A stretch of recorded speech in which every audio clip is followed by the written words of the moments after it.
શ્રી ગણેશાય નમઃ. નમસ્કાર દર્શક મિત્રો. સૂર્યનું મીન રાશિનું ગોચર. જો તમારે વારે ઘડીએ નોકરી બદલાયા કરે છે, કોઈ એક જગ્યાએ સ્થિર નથી થવાતું, નોકરીમાં તકલીફો આવ્યા કરે છે, તમારે ખૂબ સંઘર્ષ કરવા પડે છે, ચિંતાઓ વધારે રહે છે, જૂઠા આરોપો લાગે છે, તો આ બધી સૂર્ય ગ્રહ સારા ન હોવાની નિશાનીઓ છે.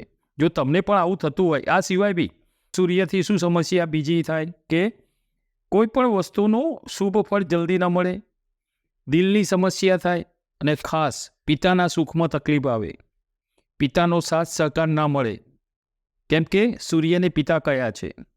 બીજું, સામાજિક રીતે તમે એકલા પડી જાય, તમને એમ લાગે કે હું એકલો જ છું, મારા સાથે કોઈ નથી, સમાજનો અને બધા પરિવારનો વિરોધનો સામનો કરવો પડે.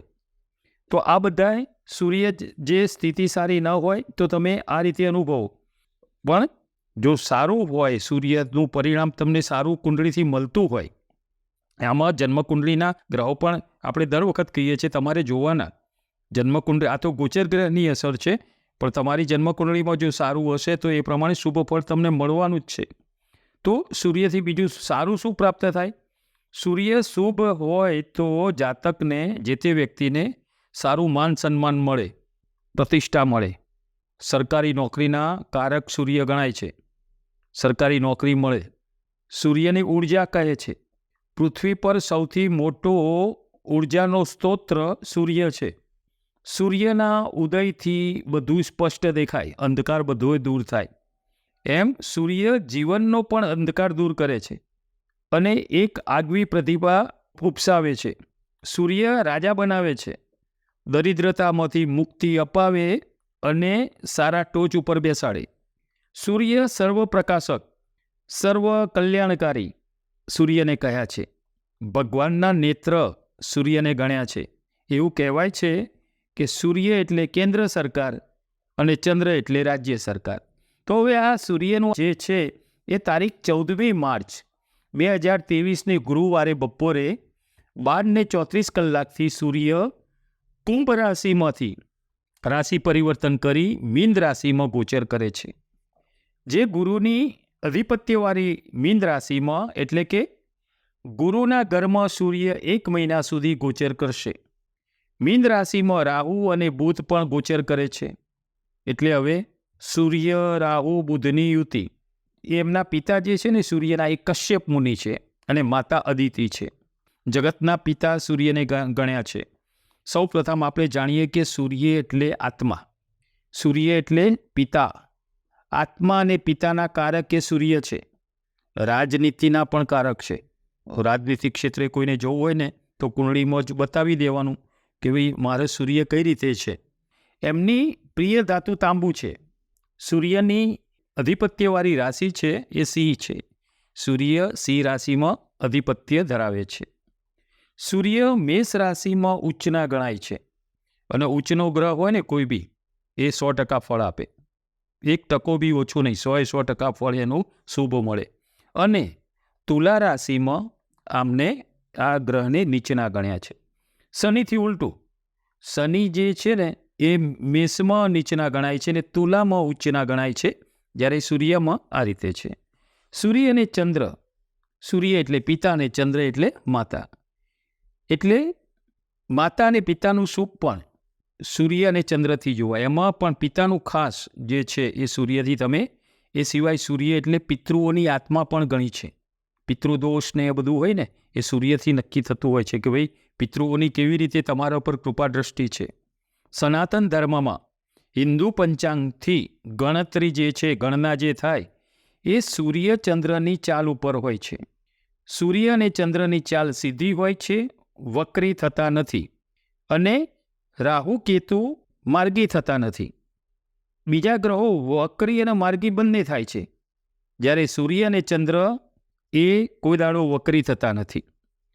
રાશિનું વિભાજન ચંદ્ર અને સૂર્યના આધાર ઉપર થાય છે કે આ રાશિ મેષથી બદલાઈને આ રાશિ થઈ, બીજી રાશિ થઈ, એ સૂર્યચંદ્રના આધાર ઉપર. સૂર્ય એક રાશિથી ફરીને પાછી એ જ રાશિ પર આવે ત્યારે એક સૌર વર્ષ કહેવાય છે. અને તે એક સૌર વર્ષમાં 12 રાશિ આવે છે. ગુરુના પરમ મિત્ર છે સૂર્ય. ગુરુ એટલે જીવ અને સૂર્ય એટલે આત્મા. તો આપણે આ સૂર્યની જે રાશિ પરિવર્તન છે એના વિશે હવે આપણે જોઈએ. સિંહ રાશિ, અક્ષર મ ટ. સિંહ રાશિ માટે તમારી રાશિના સ્વામી સૂર્ય મીન રાશિમાં એમનું થતું ગોચર તમારી રાશિથી 8મા ભાવથી થાય છે. અહીં ગુરુની મીન રાશિમાં રાહુ અને બુધ સાથે સૂર્યનું પણ ગોચર છે. ત્રણેય ગ્રહોની યુતિ થાય છે. અહીંયા સૂર્ય અને બુધથી બુધાદિત્ય યોગ બને છે, એ શુભ છે. પરંતુ 8મા સ્થાને થતું રાહુ અને સૂર્યનું ગ્રહણ યોગ કરતું આ ગોચર એ શુભ નથી. એટલે તમને આનું ફળ થોડું મધ્યમ જોવાશે. અહીં તમને કોઈના દ્વારા કોઈ છેતરપિંડી અથવા કોઈ ભરોસામંદ વ્યક્તિ છેવટે વિશ્વાસઘાત કરે એવી પરિસ્થિતિ આના લીધે ઊભી થઈ શકે.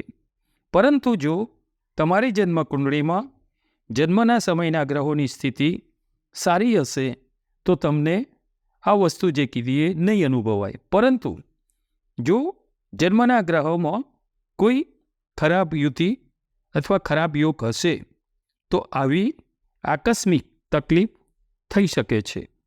વાહન ચલાવવામાં પણ અહીંયા તમારે ખાસ કાળજી લેવાની છે. વાહન ચલાવતી વખતે બિલકુલ ધ્યાન કેન્દ્રિત કરવું એ જરૂરી રહેશે. અહીં સૂર્યની 7મી દ્રષ્ટિ તમારી રાશિથી બીજા સ્થાને થતાં અહીં તમને આર્થિક રીતે સારું જોવાશે.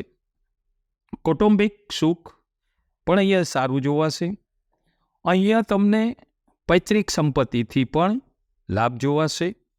અહીં તમારે નોકરીમાં ઉપરી અધિકારી સાથેના સંબંધ ન બગડે એનું તમારે ધ્યાન રાખવું.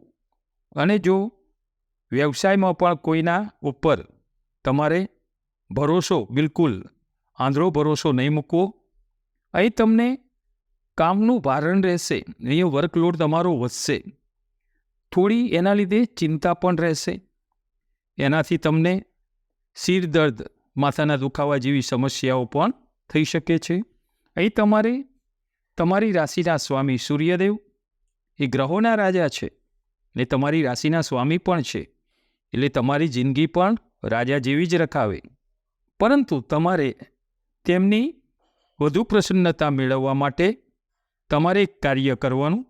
જ્યારે ઘરમાં પવિત્રતા હોય ત્યારે એવા સમયમાં એક તાંબાના પાત્રમાં, તાંબાના લોટામાં સ્વચ્છ જળ લઈ થોડું કંકુ મૂકી અને રીમ સૂર્યાય નમઃ, રીમ સૂર્યાય નમઃ, રીમ સૂર્યાય નમઃ એમ 12 વખત બોલી અને આ મંત્ર 12 વખત બોલી અને સૂર્યનારાયણને જળ અર્પણ કરવું. અને કોઈ જ્યોતિષીની પરામર્શ લઈને સૂર્યના રત્નને માણેક કહે છે એ પ્રતિષ્ઠિત કરી અને રવિવારે પહેલી ઓળાએ એ અનામિકા ઉપર એટલે ભગવાનને જે ચાંદલો કરીએ છીએ એ આંગળી ઉપર ધારણ કરવું. તો આ હતી સૂર્યની મીન રાશિનું ગોચર. એ સિંહ રાશિ માટે કેવું રહેશે એનું ફળકથન.